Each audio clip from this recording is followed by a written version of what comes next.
This is a CBS News special report. I'm Norah O'Donnell, and we come on the air as President Donald Trump is about to address the nation. The administration formally requested time from all of the broadcast networks for tonight's remarks. The finale of Survivor will continue right where it left off as soon as the president finishes. We are expecting to hear the president shortly tout his domestic and foreign achievements since taking office and outline his plans for the next 3 years. The White House has been working to highlight his record to voters heading into what's expected to be a tough midterm election year. Top of mind as well, will the president announce anything about military action in Venezuela after new strikes on alleged drug boats and President Trump ordering a blockade of sanctioned oil tankers just last night? And then with the holidays underway, the economy is an issue that Americans believe is most important as many struggle with affordability. There's a new CBS News poll released tonight that finds 63% of Americans view the condition of the U.S. economy as bad. The president is back at the White House from Dover Air Force Base just hours after attending the dignified transfer of the remains of 2 National Guardsmen and an interpreter who were killed in Syria over the weekend. Here now is the president in the diplomatic reception room. Good evening, America. 11 months ago, I inherited a mess, and I'm fixing it. When I took office, inflation was the worst in 48 years, and some would say in the history of our country, which caused prices to be higher than ever before, making life unaffordable for millions and millions of Americans. This happened during a Democrat administration, and it's when we first began hearing the word affordability. Our border was open, and because of this, our country was being invaded by an army of 25 million people, many who came from prisons and jails, mental institutions, and insane asylums.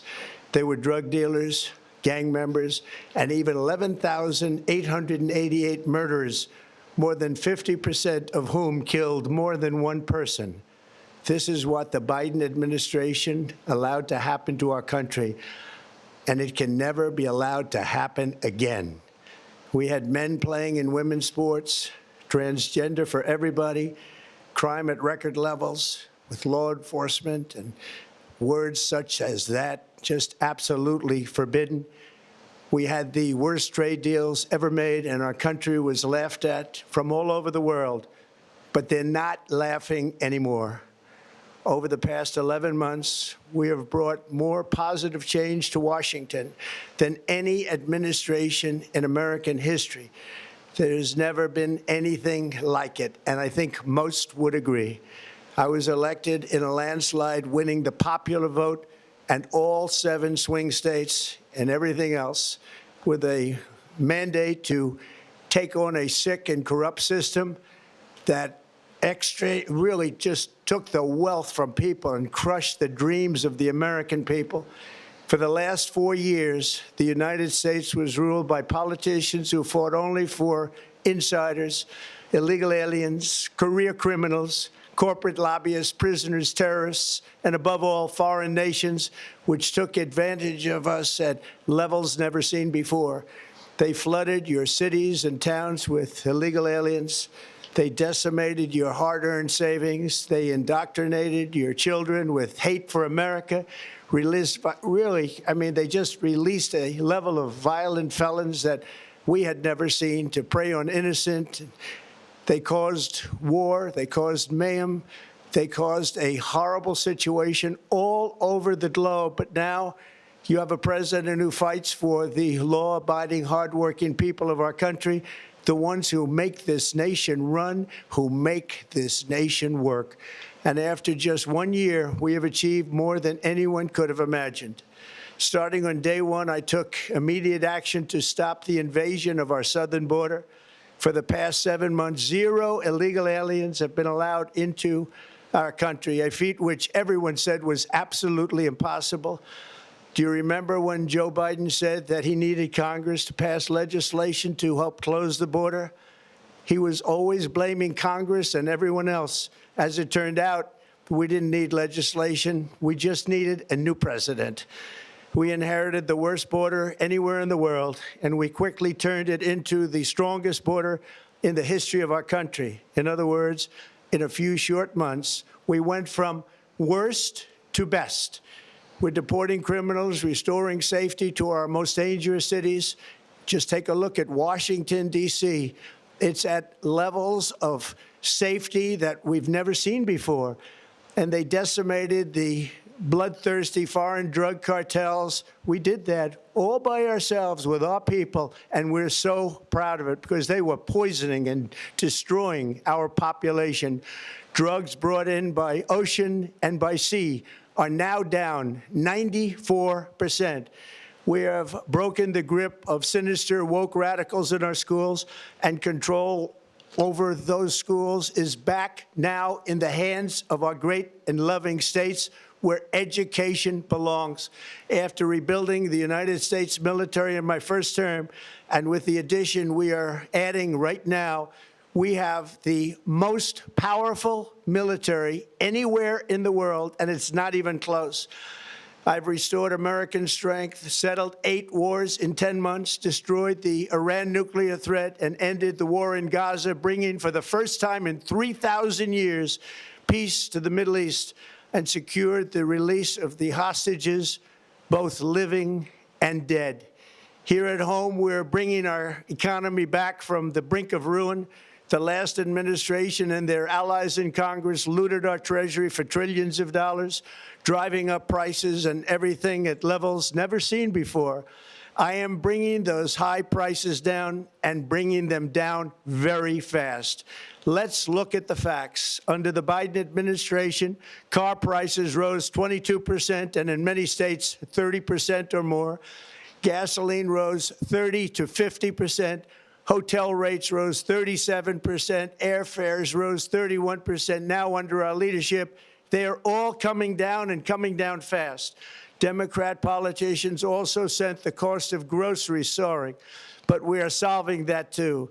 The price of a Thanksgiving turkey was down 33% compared to the Biden last year. The price of eggs is down 82% since March, and everything else is falling rapidly. And it's not done yet, but boy, are we making progress. Nobody can believe what's going on. Here are just some of the efforts that we have underway. You will see in your wallets and bank accounts in the new year. After years of record-setting falling incomes, our policies are boosting take-home pay at a historic pace. Under Biden, real wages plummeted by $3,000. Under Trump, the typical factory worker has seen a wage increase of $1,300.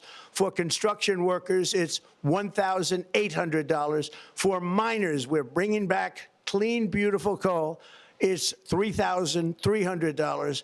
And for the first time in years, wages are rising much faster than inflation. Remember that. The wages, just look at it. Wages are going up much faster than inflation. How big is that? Very importantly, there are more people working today than at any time in American history, and 100% of all jobs created since I took office have been in the private sector. Think of that. 100% of all jobs have been in the private sector rather than government, which is the only way to make a country powerful and great. This historic trend will continue. Already, I've secured a record-breaking $18 trillion of investment into the United States, which means jobs, wage increases, growth, factory openings, and far greater national security. Much of this success has been accomplished by tariffs. My favorite word, tariffs, which for many decades have been used successfully by other countries against us, but not anymore. Companies know that if they build in America, there are no tariffs, and that's why they're coming home to the USA in record numbers.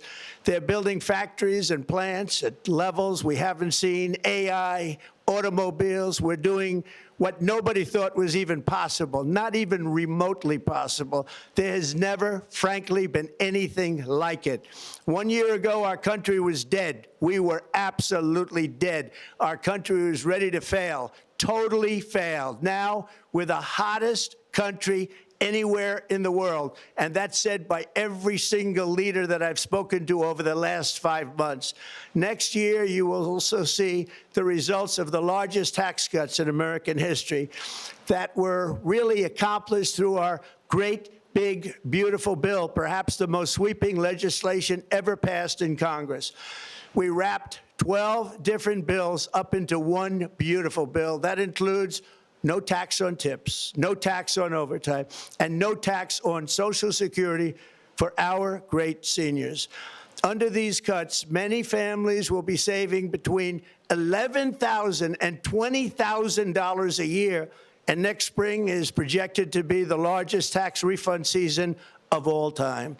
Because of tariffs, along with the just passed One Big Beautiful Bill, tonight I am also proud to announce that more than 1,450,000, think of this, 1,450,000 military service members will receive a special, we call Warrior Dividend before Christmas, a Warrior Dividend. In honor of our nation's founding in 1776, we are sending every soldier $1,776. Think of that. And the checks are already on the way. Nobody understood that one until about 30 minutes ago. We made a lot more money than anybody thought because of tariffs, and the bill helped us along. Nobody deserves it more than our military, and I say congratulations to everybody. And by the way, we now have record enlistment in our military, and last year we had among the worst recruitment numbers in our military's history. What a difference a year makes. In addition, I'm doing what no politician of either party has ever done, standing up to the special interests to dramatically reduce the price of prescription drugs. I negotiated directly with the drug companies and foreign nations, which were taking advantage of our country for many decades, to slash prices on drugs and pharmaceuticals by as much as 400, 500, and even 600%. In other words, your drug costs will be plummeting downward. And I used the threat of tariffs to get foreign countries who would never have done it to pay the cost of this giant dollar reduction. They stopped ripping us off, and it began as of 4 days ago. There has never been anything like this in the history of our country. Drugs have only gone up, but now they'll be going down by numbers never conceived possible. It's called Most Favored Nation. And no president has ever had the courage or ability to get this done until now. The first of these unprecedented price reductions will be available starting in January through a new website, TrumpRx.gov. And these big price cuts will greatly reduce the cost of health care. I'm also taking on the gigantic health insurance companies that have gotten rich on billions of dollars of money that should go directly to the people. The money should go to the people, that's you, so they can buy their own health insurance, which will give far better benefits at much lower costs. It will be far better health insurance. The current Unaffordable Care Act was created to make insurance companies rich. It was bad health care at much too high a cost. And you see that now in the steep increase in premiums being demanded by the Democrats, and they are demanding those increases, and it's their fault. It is not the Republicans' fault. It's the Democrats' fault. It's the Unaffordable Care Act, and everybody knew it.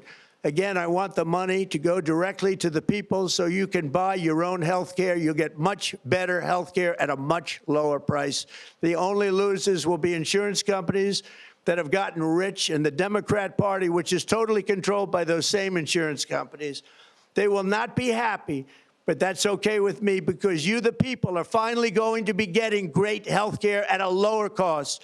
Another major focus is the cost of energy. For years, the radical left Democrats exploited the green energy scam as an excuse to funnel many billions of dollars into their own massive slush funds, as their energy restrictions drastically drove up prices, and they drove them up at record levels. Electricity costs surged 30 to 100% under Biden, and the typical family lost $5,000 to $10,000 in higher energy costs. Think of that, $5,000 to $10,000 you lost. On day one, I declared a national energy emergency. Gasoline is now under $2.50 a gallon in much of the country. In some states, it, by the way, just hit $1.99 a gallon. And within the next 12 months, we will have opened 1,600 new electrical generating plants, a record, and it's a record that won't be beaten by practically, I would say, by anybody, or certainly not very soon. Prices on electricity and everything else will fall dramatically. The Democrat inflation disaster, again, the worst in the history of our country, also robbed millions of Americans of home ownership and indeed the American dream. The yearly cost of a typical new mortgage increased by $15,000 under Democrat rule. In 11 months, we've already gotten that annual cost down by $3,000, and it's coming down a lot lower. Wait till you see. The numbers are going to be shocking. And I'll soon announce our next chairman of the Federal Reserve, someone who believes in lower interest rates by a lot, and mortgage payments will be coming down even further. Early the new year, and you will see this, in the new year, I will announce some of the most aggressive housing reform plans in American history. A major factor in driving up housing costs was the colossal border invasion. We have never been invaded. This is the worst thing that, frankly, in my opinion, the worst thing that the Biden administration did to our country is the invasion at the border. The last administration and their allies in Congress brought in millions and millions of migrants and gave them taxpayer-funded housing while your rent and housing costs skyrocketed. Over 60% of growth in the rental market came from foreign migrants. At the same time, illegal aliens stole American jobs and flooded emergency rooms, getting free health care and education paid for by you, the American taxpayer. They also increased the cost of law enforcement by numbers so high that they are not even to be mentioned. For the first time in 50 years, we are now seeing reverse migration as migrants go back home, leaving more housing and more jobs for Americans. In the year before my election, all net creation of jobs was going to foreign migrants. Since I took office, 100% of all net job creation has gone to American-born citizens, 100%. In the end, government either serves the productive, patriotic, hardworking American citizen, or it serves those who break the laws, cheat the system, and seek power and profit at the expense of our nation. Look at Minnesota, where Somalians have taken over the economics of the state and have stolen billions and billions of dollars from Minnesota and indeed from the United States of America. And we're going to put an end to it. For so long as before my election, the vast majority of good and decent Americans were forced to watch as corrupt politicians plundered the halls of power, exploited our taxpayers, and pillaged every system that makes civilized society function. But not anymore, and you see that every day, not anymore.